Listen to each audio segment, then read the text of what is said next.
How much longer do we have to put up with these amateurs?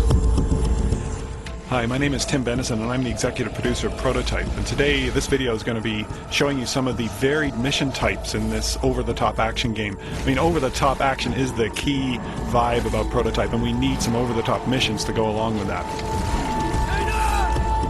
So the first type of mission we're showing here is a rescue mission, which involves a chase, and it shows Alex's locomotion abilities going after this leader hunter. It's a major chase through much of Manhattan, and you really got to keep on your toes to keep up with him.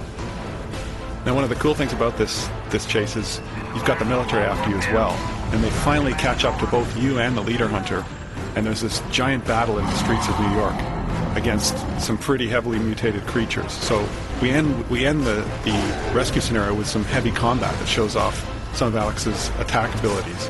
You see him doing the giant karate chop move with the blade arms, which is one of the attack powers.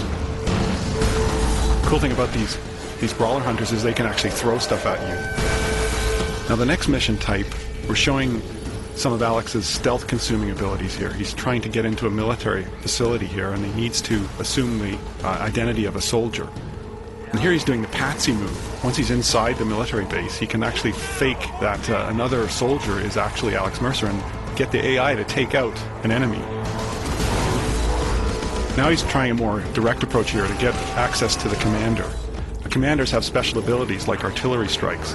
Here we're going to destroy a base, which is one of the objectives of this mission, by using the artillery strike ability of the commander.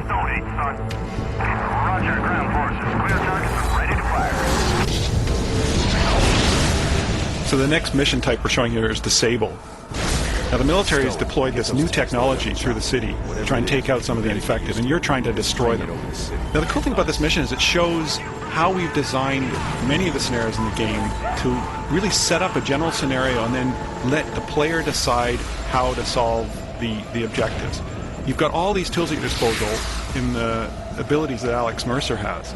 And we found that the strongest missions in our game were the ones that let the player decide how to approach each particular problem. So you see all the varied techniques that the player is using to take out these different pieces of equipment here. It's amazing the variety of gameplay we get out of this kind of mission design.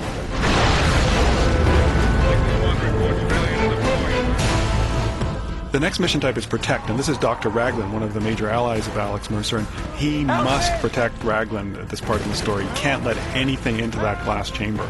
So he's using every firearm at his disposal, every ability at his disposal against some mutated hordes that are coming in from all directions, even from the ceiling. So this is a pretty furious fight inside a contained environment. It really sets off the combat in the game. The next mission type is Infiltrate. In this case, you have to infiltrate a rooftop where some guards are guarding a transport helicopter. And you've got to get in there without causing any combat because the copter will be destroyed. You have to play the role of the transport pilot because you're trying to get to a briefing at the end of the mission where some key information is going to be relayed to you. So you've got to fly deep inside an infected zone, and you're basically engaging in combat with infected hives, and you've also got to deploy and pick up various squads of Blackwatch soldiers in combat zones. But there's a disruption in the form of a bunch of hydras, which are some of the largest infected enemies, and you have to battle them before you can pick up the soldiers. So here you've got this giant scene of helicopter combat. You can see that these enemies are capable of anti-aircraft fire because they can grab any object on the ground and chuck it at you. So it becomes a pretty intense helicopter firefight. Now, to take out these hydras, you've got to stay in close with them. It's a risk-reward kind of scenario. If you go too high out of their range, they'll duck underground and you won't be able to destroy them. But if you come in close, of course, you can take them out with your rockets, but they're going to be trying to take you out with cars and all sorts of other objects. Finally, please stop the emails. I can confirm that you can kill zombies with helicopter blades in this game.